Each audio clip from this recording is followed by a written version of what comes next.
firstly, we'll just probably go right into it, and we're going to kind of start a little bit of a new formula for our discussions here, and that is going to be starting off each section with what we did not like.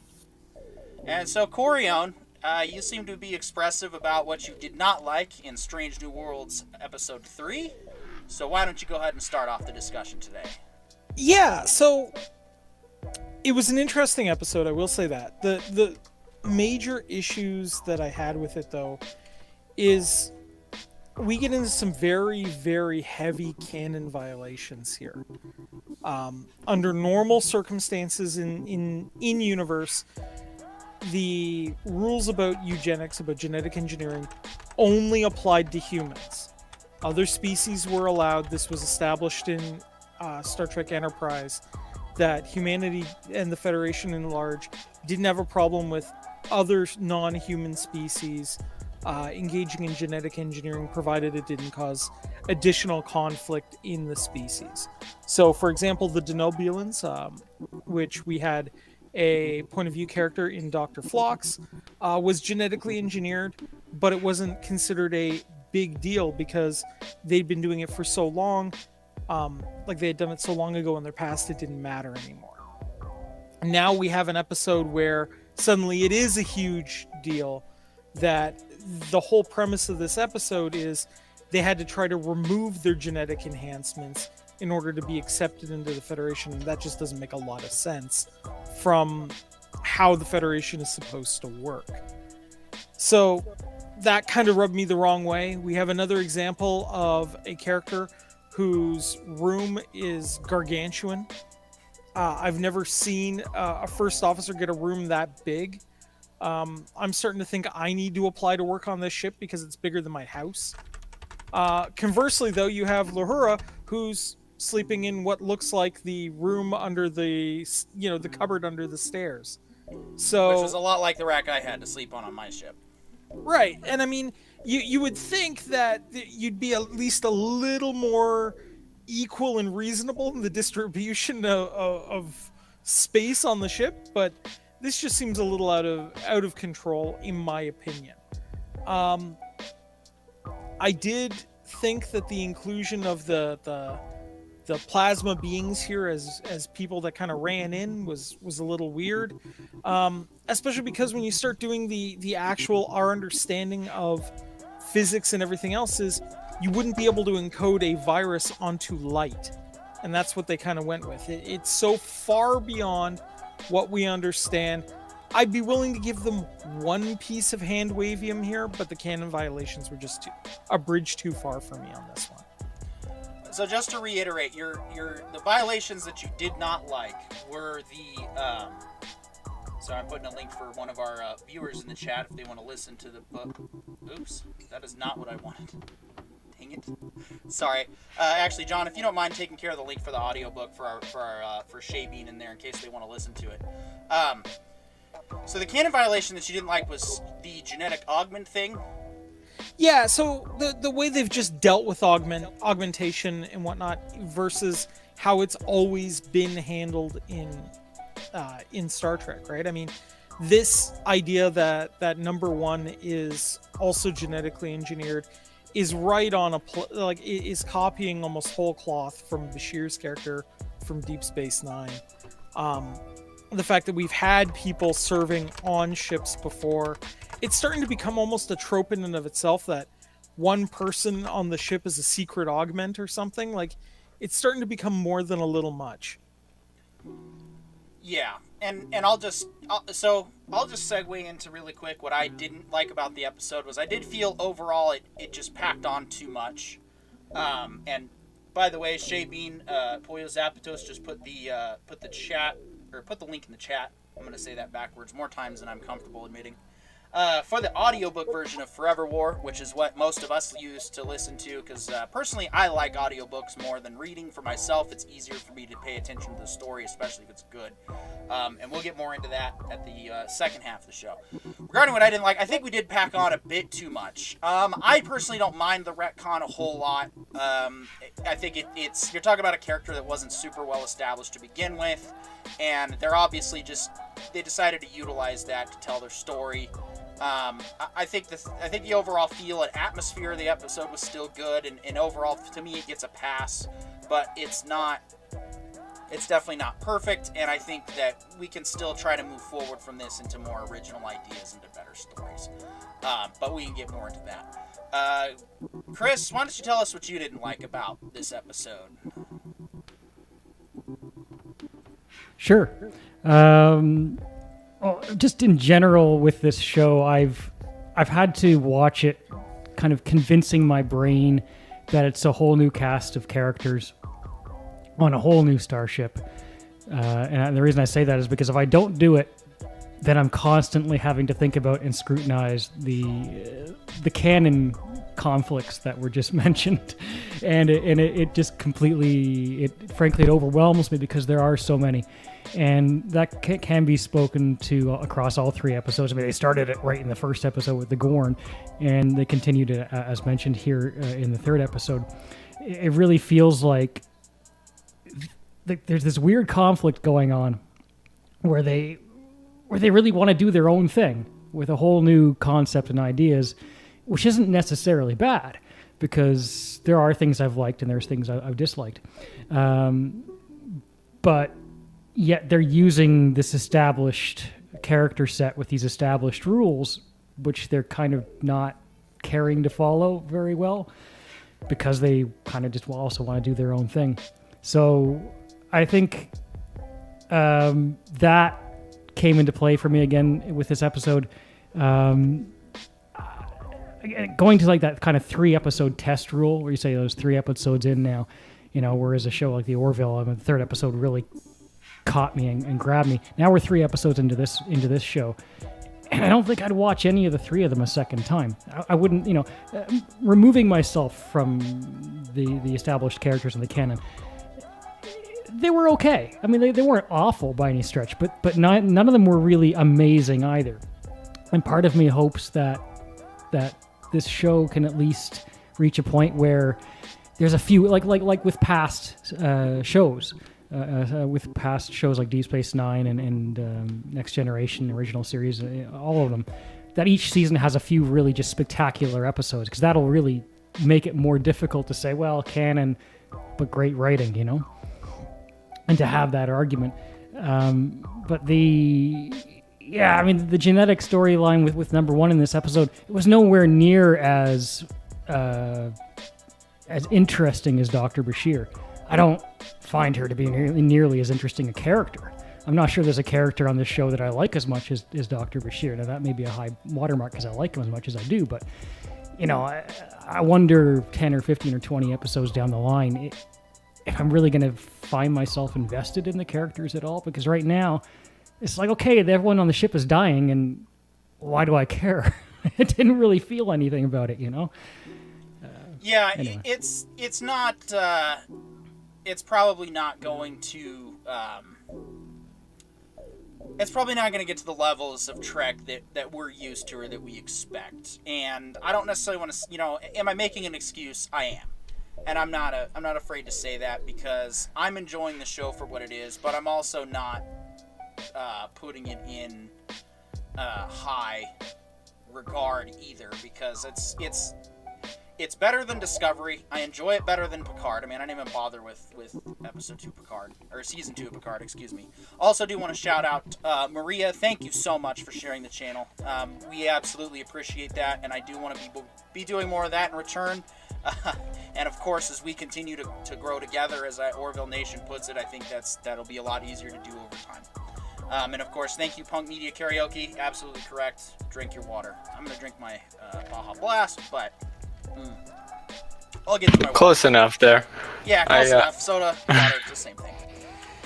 So I I try to avoid water. I know what fish do and that stuff, and yeah, I know. Fish poop in that. You want to drink water? You mean like from the toilet? Man, we may have to do an idiocracy. I swallowed And as far as JP8. your point about the doctors goes, I mean, we'll definitely have to set aside time, probably after the season's run, for the Trek shows to do a comparison of favorite doctors, captains. I'd love to do that, especially with everybody here. Actually, we could just make that a separate stream. We don't have to make that a TWB show. So yeah, I get it. The canon, it's like Leonard Nimoy said in regards to 2009. It's a different story. It's where does Star Trek want to take you this week, and that's how I'm basically choosing to approach this show now. It's like how many editions of Spider-Man comics are out there already, and how many of those editions tell the same story but in different ways? I mean, how many Batman origin stories are we up to now? And so that's kind of where I'm feeling Star Trek is at, because there's so many ideas and there's so much different perspective on the original canon that people are going to tell their own stories at this point, as long as they just do that. And that's what I liked about the 2009 movies, was you could just ignore them because they took place in their own universe. And I think that's what really helps the fandom in the long run, is if we have these different types of flavors. But that doesn't mean that I have to like every episode. And so I'm not going to like every episode. But continuing on, Devil Cry 3, was there anything you didn't like about this episode? So actually, my thoughts kind of coincide, obviously, with less canon reference than either of them. But my thoughts, weirdly enough, do coincide very similar to Corione as well as CC, in a weird meshing of the two. So one thought I had, which we kind of talked about in our Discord, but at the time I hadn't watched it, so I couldn't get too deep into it, is with the whole augmentations and humans thing. I know in the for as far as original lore, from what you've said, that was just the humans. The thought that I kind of had and was curious about, does that break its own canon with the previous two shows, or just original Star Trek lore? Because if that's still if the way they've done it still tracks with the other two shows it's technically connected to, then it's a little more it makes sense within its little box of itself. But if it breaks that as well, then you've broke so many layers of canon at that point. What are you doing? But even within that, it was worth not having that lore and being presented this information. I need to put this down a little. I'm using my hands and you can't see my hands. I'm doing this stuff and you can't see anything. It's like a conversation on the phone, and when you're doing those mannerisms and you look yep, at yourself you're doing mirror, this man, I'm an idiot. and no one sees what you're doing. So Exactly. They start off the episode presenting that information, and then later on it's revealed that the first mate, which I agree with you, as far as characters are concerned, she's all right. I don't really have a preference to her one way or another, but they present this information of augmentations are bad and you can't do them, and then it's revealed that she is this race that I forget the name of, where they're all about augmentations. I'm hold up, if this race is not allowed in the Federation because of augmentations, and this is a big no-no. Okay, I was in the military. I know at least a couple, most of us here were.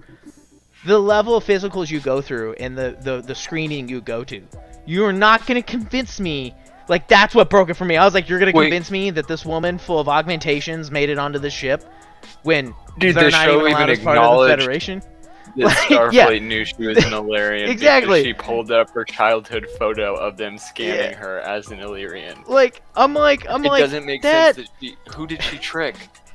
Yeah, I'm you paid someone off. I was at least give me this little nugget that I can use. For it. She's I shouldn't have snuck onto this ship, and it's dude, that was the moment where I'm even if I don't know the canon, and I'm following your canon, this is a problem. It's one thing when a spy of the same race manages to sneak in, because that's documentation, accents, all that kind of jazz. There's ways to get around that. You fundamentally have a different process within your body.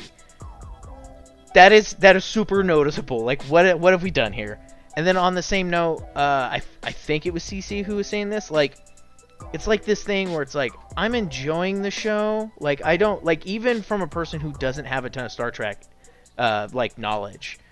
I enjoy the show, sure. Can I watch it? Sure. Will I ever watch it again? No. I'll never watch the first 3 episodes again. I'll probably watch through the season. I'll remember most of it. That's worth remembering. And that'll be it. When all these characters were about to die, all I could think about is, Okay, but what about this character you introduced in this episode? Like, how is he relevant? And he's not. They introduced someone early on as a throwaway character, and he means nothing. And I'm like, that's the only thing I was thinking about. I was like, all right, but where are we going with this guy? Like, when the crazy stuff started to happen, I didn't even think it'd be the smart dude on the ship. I just assumed it was going to be him because he had been introduced early on. It was Chekhov's gun, and they didn't use it. And I was like, okay, so you just gave me this character. You gave him a name. I don't have any connection to him. You've now not utilized him. You have this bay full of people I might know a handful of names of. Like, the two main characters that people are going to be worried about are on the planet, not even dealing with this disease, but by logic, they should also be dealing with this disease, but they're not. They get saved by the plasma people. Most interesting part, hands down, the most interesting part is them being like, oh, we're boned, and then the glass breaks and they're saved, and they're both like, yeah, so that was weird, right? I take that back. Most interesting part is when they're like, we figured out what happened here, I think. And then a cylinder goes bloop. All right. That was the most interesting part of the entire episode, was the mysterious cylinder pop out. Like, even as a person with little Star Trek knowledge, I was like, it was all right. But it's still, I mean, it wasn't that good either. Like, it was just kind of like, sure, it's fun. It's an entertaining sci-fi show. That's it. Like, yeah, and Orville Nation in the chat says, I have a real problem with the last two media staff or medical staffers putting themselves to sleep. In my opinion, McCoy, Crusher, Phlox would have never done that. It makes no sense. Yes, it does to an extent though, because they're also about to start losing their minds and going after. Like, look what happened when they left the genius dude unchecked running around the ship. He literally almost destroyed the ship in space. Then everyone was gonna definitely be dead. Like, also Punk Media Karaoke has subscribed to the channel for more discussion. Thank you so much, Punk Media Karaoke. Thanks for being here. And yes, everyone, if you don't mind sharing, if you like what we see, please feel free to give us a like, a subscribe, and please blast this everywhere. We're interested in having long discussions about this. We may fire up some more streams in the future to have more elaborate and probably more inclusive fan discussion as we grow. So this is kind of our Tuesday night block, and especially June. You all are going to be excited for June. We got Star Trek, we got Star Wars, and we got Orville. We got a great month ahead of us. Starting next week, so I'm looking forward to it. Our show's just going to continue to get better, and you guys that come here and watch and provide your whether you provide contributions in the chat or even engage in your own discussion, that's great. We love having everybody here. We love seeing the nerd talk. That's why we do this. And welcome back, Shay Bean and Sam are remotely entertaining shows, but it is Steno. I don't quite understand in what you mean. Worst Starter 30, welcome to the show. Welcome to the discussion. Star Trek in name only, of course. And that's, yeah. Worst Starter like is said, Devil Cry.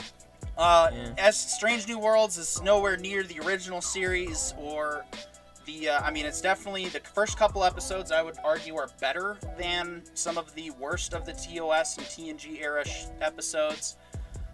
But it's got a long way to go to really try and see if I'm going to stick around to the next season. I like it right now, but we'll see how it goes. Yeah, I will say I really enjoyed I guess it's like a C plot of the Doctor's daughter. Oh yeah, like that was actually the one thing that really. I forgot about that. That's actually that was a nice little nugget of like invested. Yeah. See, I felt that that should have been revealed in next week's episode, or in this week's episode. Personally, I think it was just adding on too much by that point. That it was like, of course, this once again the USS Therapy Prize taking on everybody who's got a sad backstory and all this stuff, and it's like, at this point, I just want a spoiled rich ensign just to add to the variety here, just to show us one person who's normal, boring, and doesn't have a tragic backstory, so that there's at least one person on the ship that we can relate to. Okay. I've had tragic stuff happen in my life. Don't get me wrong. I can definitely relate to every single tragedy on this ship at this point. However, I don't want to. I want to escape. This early. Right. The episode reminded me of the Enterprise episode Impulse, which I really enjoyed. And it's going to be inevitable when you're reusing certain plot lines, like the virus hits ship. but you know, it kind of felt like it was the poor man's version of a better done version of the same plot, such as Impulse, which I quite enjoyed. Yeah, and so it is what it is.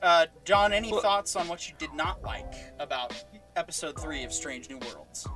Yeah, I mean, for me, like, the big things I didn't really enjoy were mostly just in the...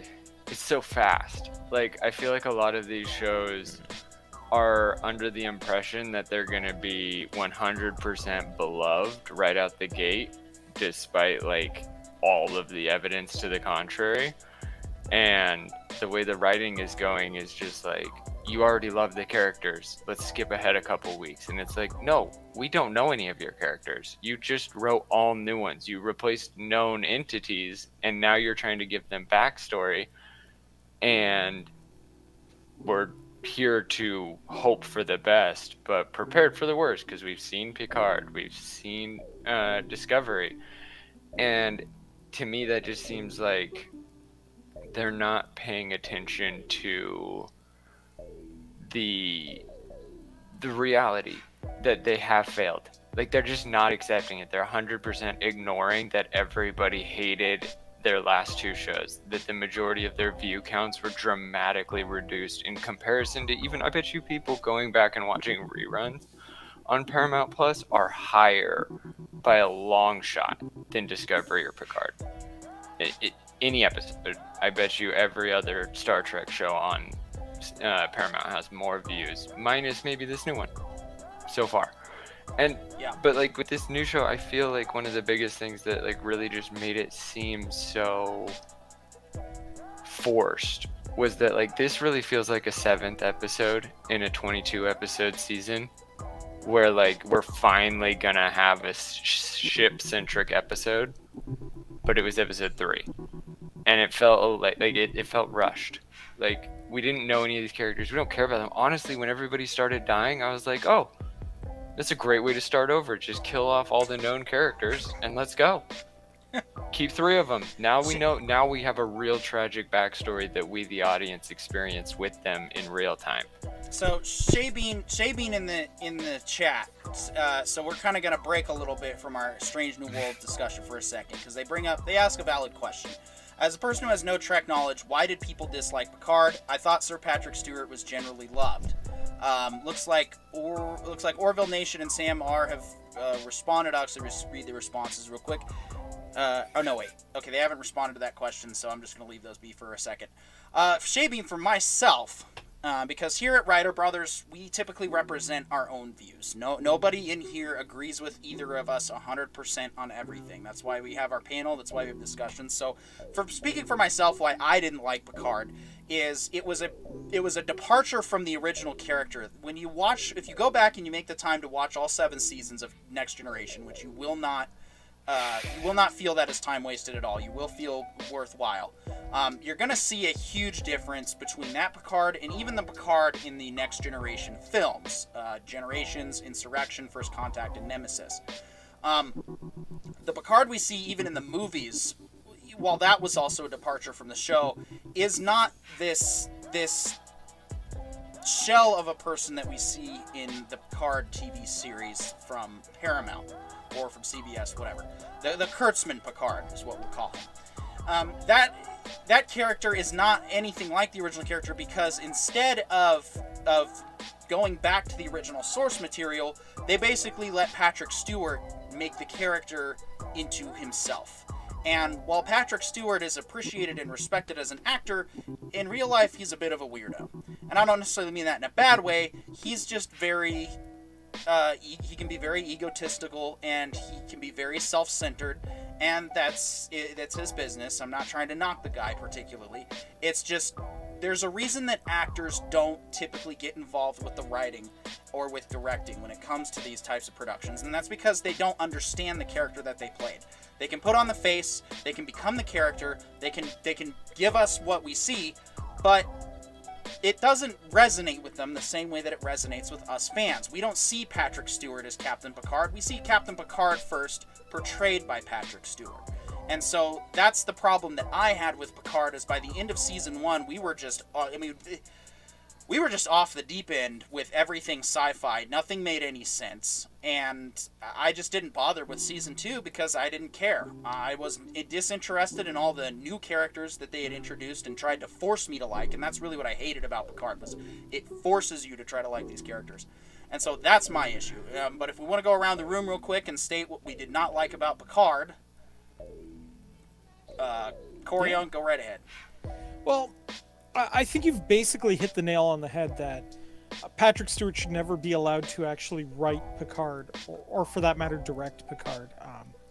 If you guys see Star Trek Nemesis, but the key for me too is it has a lot to do with Picard. While in the show, is not particularly a man of action. He is, I almost want to call him like the ship's space dad. Like, he's the kind of guy you would go to when something goes really, screwed up, and he sits you down and he goes, okay, we're going to fix this. This is how it gets fixed. You guys go do this. You guys go do that. I will give, the important speech to clear all this up, and then we're done. This Picard, like that Picard, the TNG Picard, would never associate with really unsavory individuals. The other characters that he is running into in his own series, these are people he would never associate with. Because these are people that are so broken and so flawed and have no hope of becoming something better. And it feels like he's dragged down to that level, as opposed to lifting things up, which is what Picard was always about, was building that up.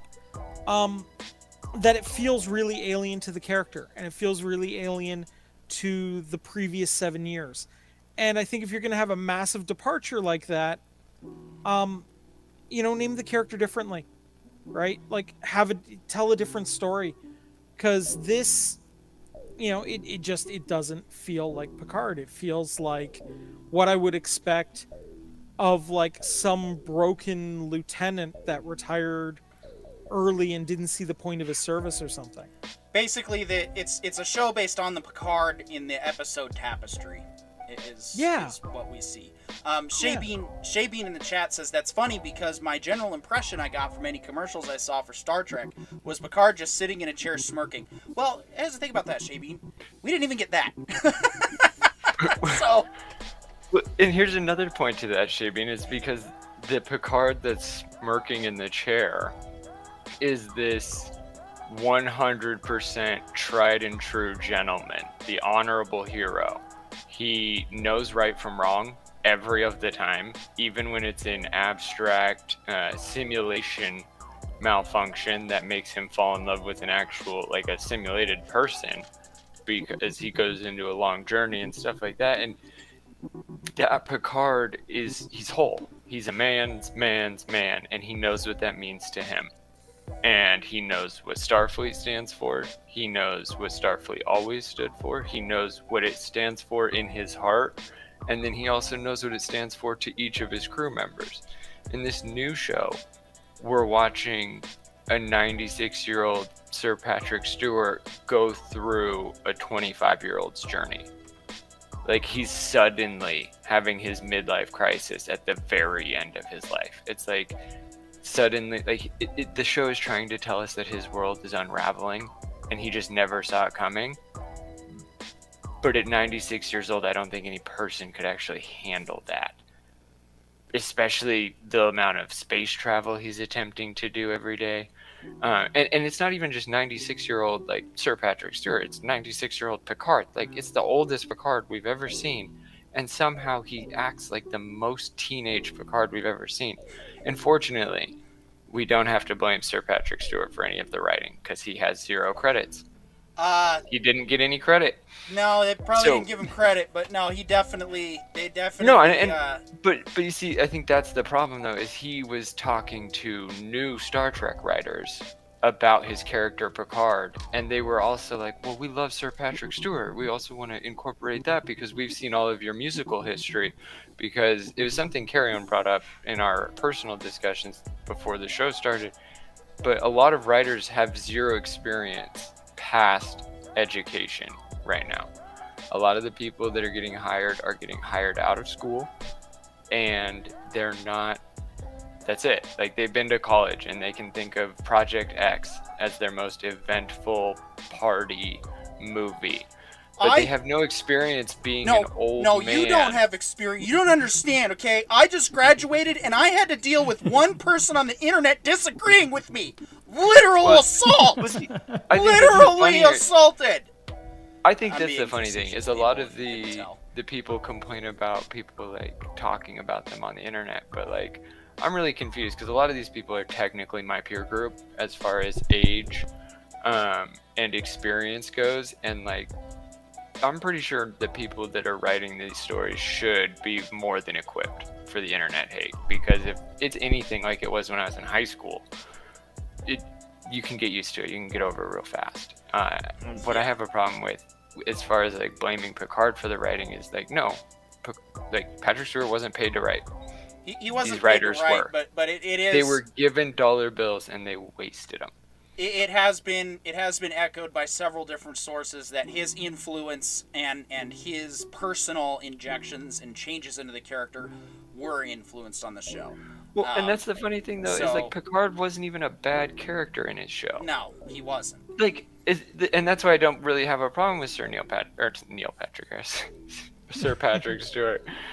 Patrick Stewart, he's a man, and he wanted his character to be his character, but all those other characters sucked 100% worse.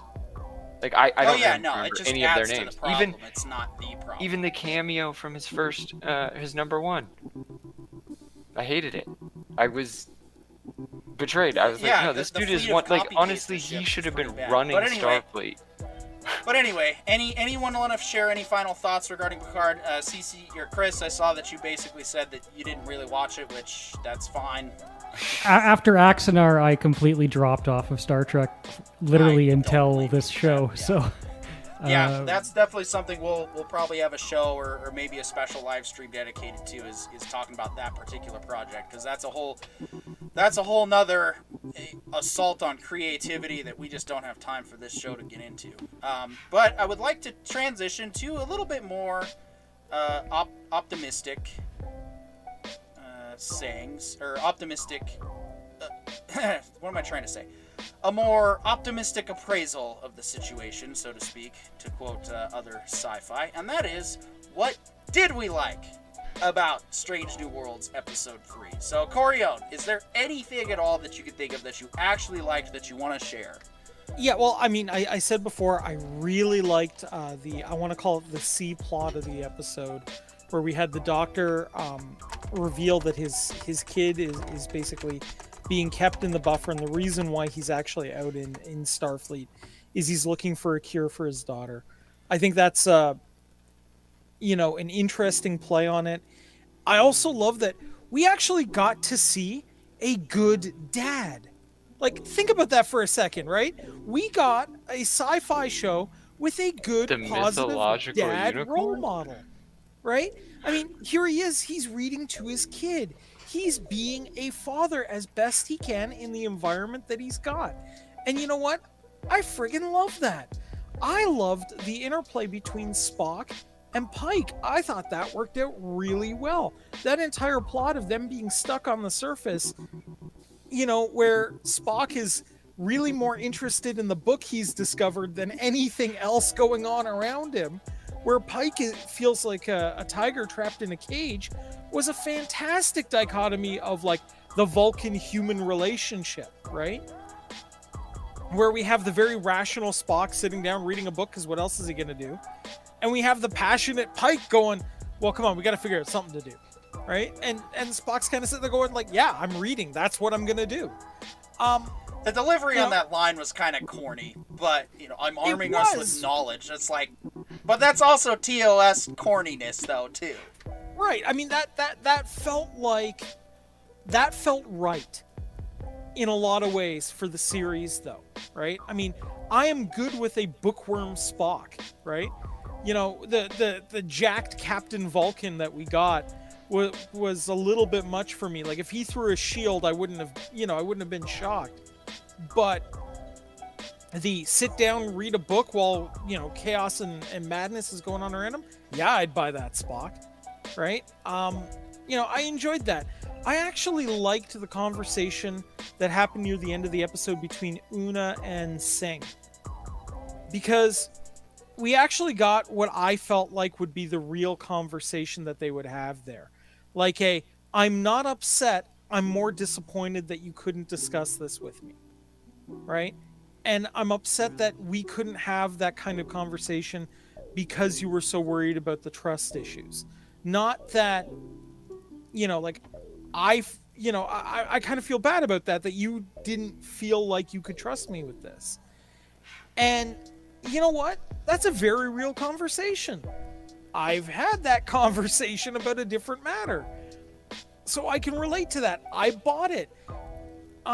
And I respected the hell out of the fact that they went there and it didn't turn into a crying, hugging fest. It was a legitimate conversation where they were sitting down, eating some fruit, and just having the kind of conversation you would expect to have in a kitchen when you're dealing with a bunch of crazy stuff in a home. So I enjoyed that. Those were the big points for me. Anytime we get the Andorian on the ship doing crazy stuff is always a win for me. Because he's just... Oh, honestly, I will watch the show just for Hemmer right now. Yeah, honestly, I could just, listen to him be a sarcastic, jerk all day, every day.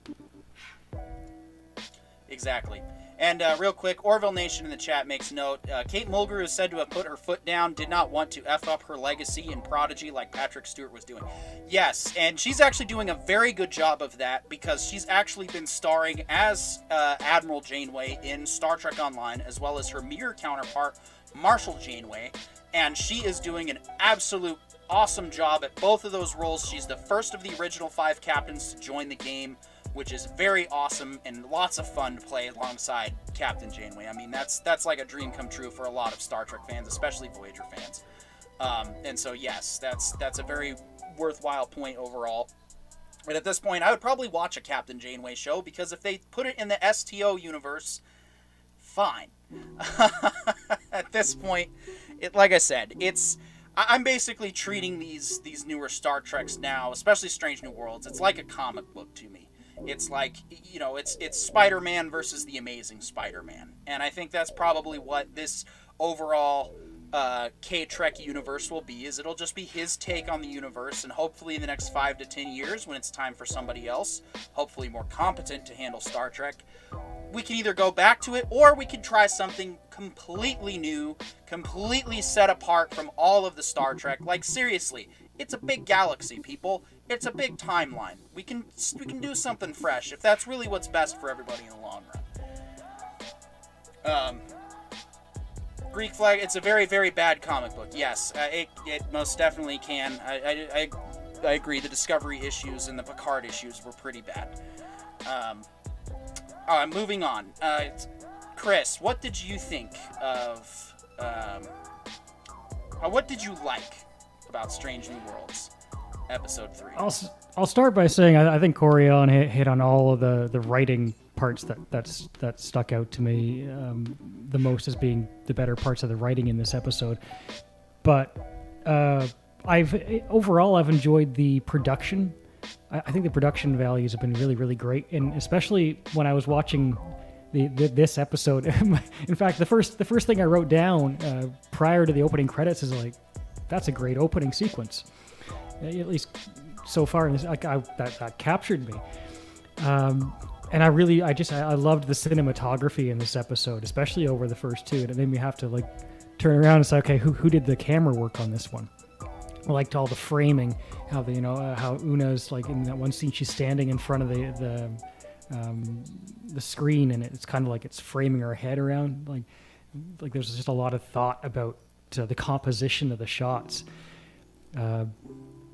And I wish that could match up to some of the other stuff, but I thought episode 1 and 2 were pretty good so far, but yeah, and I think overall that's been really, really strong. It's like even if there can be comments made about whether the ship makes sense, whether it should literally be filmed in Ticonderoga, or whether it's fine as it is, or whether the hallways or the rooms are too big, whether there should be a fireplace, or whether it's holographic, and all those questions.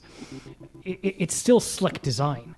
If I can remove myself from it being the Enterprise, and I've really. I saw this comment elsewhere, and I remember that because I agree. When I watched the episode, I was like, hey, they're doing that old commercial break tag where the music swells, and there's like that cliffhanger moment, and then you go to commercial. And I know sometimes the shows that go out of their way to completely erase that, so when you're watching it on streaming without commercials, it's like I have no idea where the commercials are because they just seamlessly cut, right? And I kind of appreciated that old school kind of commercial break format as well. Yeah, I like having that as well. Oh, by the way, Corion, I was going to also say, to follow up your point about Dr. M'Benga being a strong fatherly character. Again, while I do think it was packing on a bunch of that episode, that is a very valid point, and so I think now, with that in mind, I am excited to see this series go forward, especially with that character as well. So I think that's a very good point. You're right. It's nice and refreshing to see a strong dad lead for once that's a part of the crew. And that's something that we kind of really haven't seen a lot in any Star Trek series, now that I think about it. Since Sisko.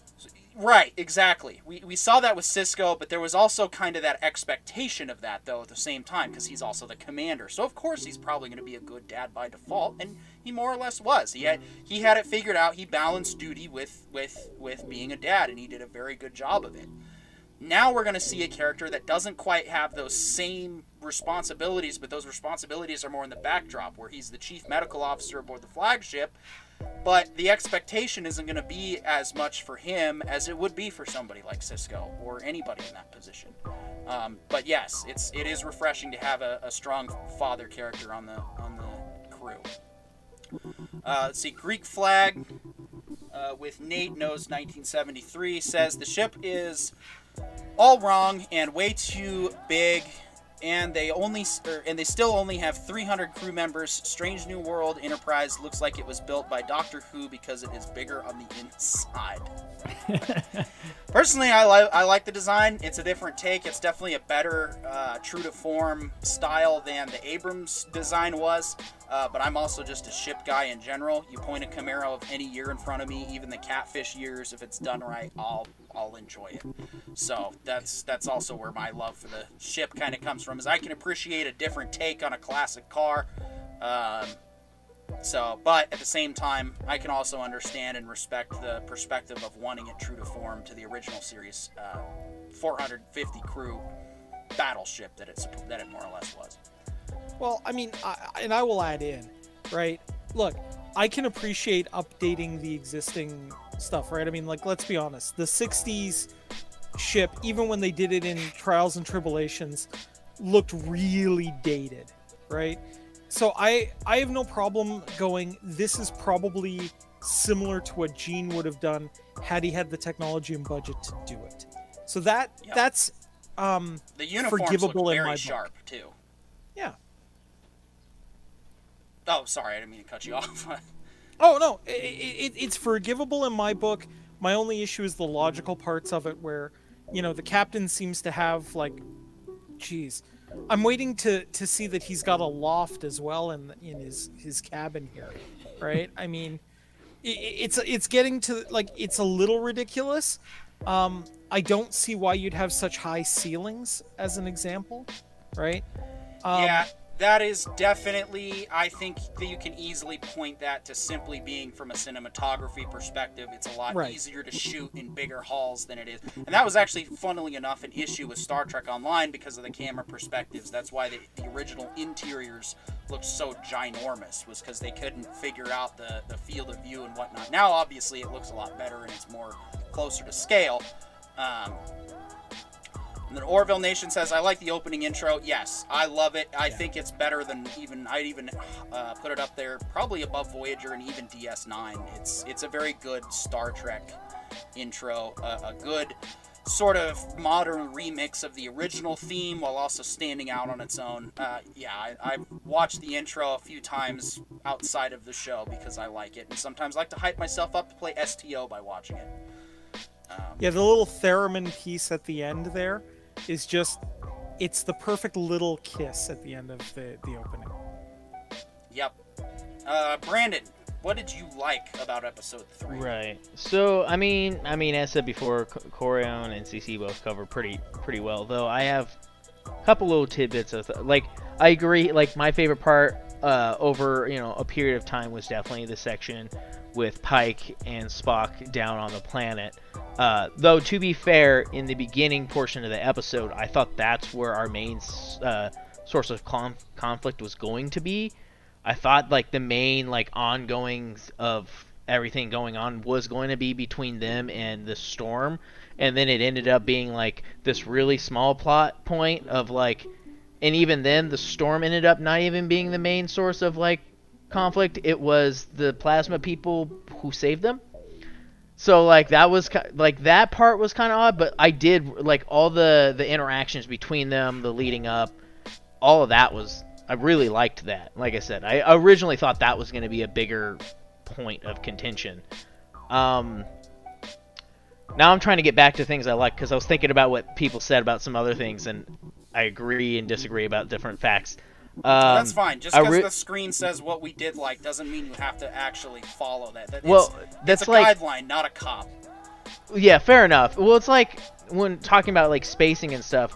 There are things I kind of agree with Corion where it's like there are things about some of the spacing where it's like, all right, I get behind that. Like I can let, especially with sci-fi and ships and whatever. Like sure, some stuff definitely like the main deck area there, the bridge. That's the word I was looking for. My brain, I hate it. I don't mind how large the bridge is, but then I do agree when you go to Pike's room, like. His room is... I was thinking about that because it got brought up last time how big his room was when I was watching. And I was like, his room is pretty big. His room is really big. his room, you could fit a car or two inside of his room. That's a big room. Like, yeah. I didn't realize how... until I was really thinking about it, I was like, man, that's a lot of space for a dude. I mean, a woman, whatever. But just a single person, that's a lot of room. And then with the chief medical doctor, I liked that subplot. Though when he walked over and it revealed his daughter, I had some weird mixed feelings because he gives this story to. So he has this really nice dad moment with her, which is nice, and I agree with you. The dad the like secret dad character willing to do whatever he needs to, right? And he reads her story and stuff. But after the conversation he has, and he talks about watching your child degrade over time, when I realized they were going to reveal his daughter and she looked perfectly fine, I had one of two thoughts. One, you either completely just messed up your own plot point, or two, there is more going on, and I really kind of want it to be that, because that works better than just like, oh yeah, we talked about how she has cancer and she's been degrading, but looks of perfect health. Like that does not, it just doesn't make sense. I've like, cancer doesn't totally wreck every single person. I've seen people who looked relatively fine before. Well, but typically, hold on. Now this is like super uncurable space cancer. Now let's just keep that in perspective. That's kind of where it's headed. Like cancer. He lays that on real thick, and she top dollar. She's in better health than I am, and that it just I was like there has to be more here. Like I was like, I'm hoping he was lying to her at this point, like, because that you're not selling to me that she has cancer. Like, obviously that would be really sad, but that's the point. That's the point of the story point of if your character has a daughter who has cancer, it's supposed to be this awful thing. Like, you're not going to sell me it unless you sell that it's awful. And so, like, I'm definitely I'm leaning into the fact that, like, he just sold her a story and something else is going on. But throughout the episode, I really liked the, like, you're hiding something and it's super apparent. Like, you're definitely hiding something, and you don't want it found. And I was like, what's it gonna be? Like, I was actually excited for that. And then I do agree. I forget his name, but the genius dude. That's the only thing I ever refer to him because I cannot remember his name. Hammer. Hammer's hilarious. Hammer, Pike, and Spock are the three characters I genuinely care about on this ship. They are the most entertaining. Spock is, Spock with this very dry, but like, it works with a lot how, personalities and all that. And then Hammer's just like, dude, some of the stuff he says to people is wild. Like, you realize it's gonna take all night, right? Yeah, cool. Like, it's like, I'll do that then. So Sam R in the chat says the dining area could have been an officer's wardroom, old Navy tradition. I believe it was Captain Pike's quarters, but yeah, they might get some forgiveness from me if they are multi-purposing certain rooms. So if he just uses his room as the officer's mess, I could see that working, because if he's hosting breakfast, that makes sense. Or if he just says eat in your quarters, then that could definitely be. So we'll see how that goes. My theory still is holding up about Spock and the Vulcans only act more emotional when humans or other species aren't around, and we'll see if that plays out. Oh, what'd you have, Brandon? I did have mixed thoughts about the medbay for a couple different reasons. Like, one, it seems like the medbay size changes every time we turn around to fit whatever scene is going on.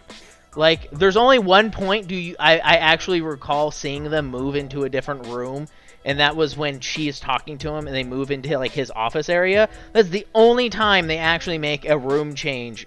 Otherwise, it does seem like every time we are turning around, that medbay is sized to fit. It goes from tiny to ginormous. Like, there's the one shot where it's like suddenly it's two floors high. Yeah, right? with everyone's in there. They did use kind of a dialogue one-off with that. Said, we had to open the auxiliary med bay or whatever, and it's like, what does that even? So there's a space on the ship that isn't used all the time that makes another room bigger, but serves no other purpose. Geek Flag says, it's funny. What? Sorry, go ahead. Go ahead. Geek Flag says, why couldn't J.J. Abrams, Alex Kurtzman, and Bad Robot just make Star Trek after Voyager? Why all this rewriting history? Star Trek is about the future, so let's go forward. I 100,000% agree with you. While I do like some of this stuff that's come out of it, or particularly while I am enjoying Strange New Worlds and Anson Mount is killing it as Pike, yes, I would have rather they just continue the timeline from after Nemesis on.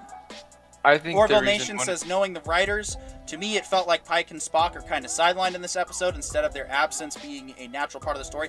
Yes, and that's probably one thing that I would say I liked about it, was it did give in the third episode, it did show that the other characters can stand on their own. I thought that number one did a good job. I thought that Hemmer obviously goes without saying, and again, we got some character development for M'Benga, which was I was impressed with the misdirection when they did the lighting effect. Like, I thought, oh no, he's one of them, and then of course it turns out now it's nothing to do with it at all.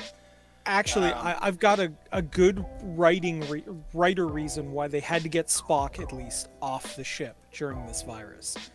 Because Spock is a physical powerhouse, even from OG Trek. Like, he literally crushes a computer with just his bare hands, or just single bare hand at one point. There is no way anybody could have stopped him from deciding to, like, beam up a part of the sun.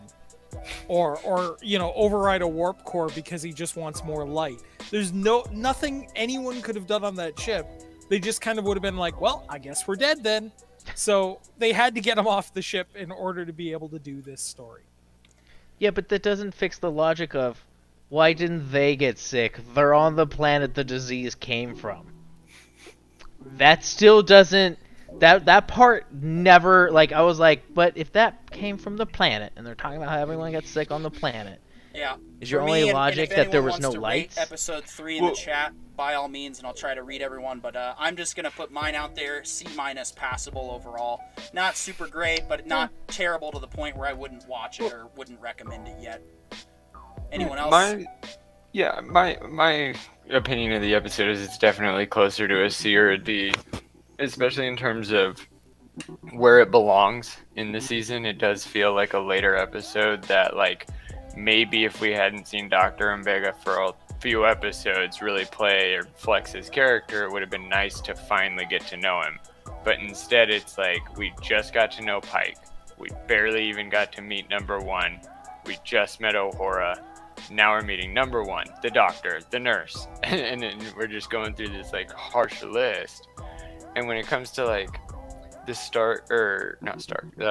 Spock and Pike being sent down to the planet and getting stuck there, like the only thing that the show did to explain why they didn't get sick was that the sickness had to do with a combination of the ion storm, the transporter, and that like part of the ion storm is created by the sickness mixed with the ion storm. It obviously doesn't make sense, which is why nobody remembered it. But there was a couple like lines in there that described something with the storm interfering with the transporter. Then the transporter didn't have enough power. Then it did have enough power. They got on board. Everybody's sick. Then it magically travels light, and yet somehow it's also one of the slowest progressing communicable diseases in history. Like everybody should have been sick the moment they beamed on board if it was a light-borne illness, because there's lights all around the ship. And then the whole part about, all right, we're going to turn all the lights off, and they didn't. Yeah. The whole bottom lines are all lit, and it's like, well, we still need to see the characters, and it's like, well, So- then don't make an entire episode about turning the lights off. Yeah, so Geek Flag in the chat says number 1 backstory was completely lifted from Dr. Bashir at DS9. Chris was saying that earlier in the beginning of the broadcast, so yeah, definitely tracking the same thoughts there. Sam R says C- passable, and Geek Flag gives it a D-, and so that's the input from our audience. Anyone else have a different grade to offer real quick before we transition to our next segment? I'd agree with the C-, but there'd be a little note in red pen beside it saying, "I know you can do better." That's exactly right. Yeah, I'm only passing because I care. Well, see, I just want to add one more thing about people being mad at Spock. For the first time, human standards have caught up to Vulcan logic standards of maintaining a healthy, well-balanced diet. And this is the first Spock that actually looks like he could break a computer by pressing it down. Yeah. Like, oh, and the jackedness comes with healthy eating. You don't get jacked on accident. You have to be and Orville logically Nation says a reasoning. D, and Maria says explaining. What do we need that for, PJ? And you know what? You're right, Maria. I mean, Michael Bay can tell a story with just explosions. Okay, we don't need a plot. We don't need a script. Money. We just need action, and message, and that's it. And I that's would consume product. rewatch- Don't ask questions. And if you I would ask questions, rewatch you're an the insert buzzword of the week here. But I would rewatch the entirety of Transformers more times than I would probably rewatch this one. This particular that's- episode I might skip on rewatches, but I still Frustrating. like episode 1, I and have to episode agree 2 with was you. fine, and episode 3 is I know it's you a know good what? show, We'll see but- what episode 4 brings, and the rest of it, and we got 6 more episodes to hopefully either enjoy or take apart. But with that,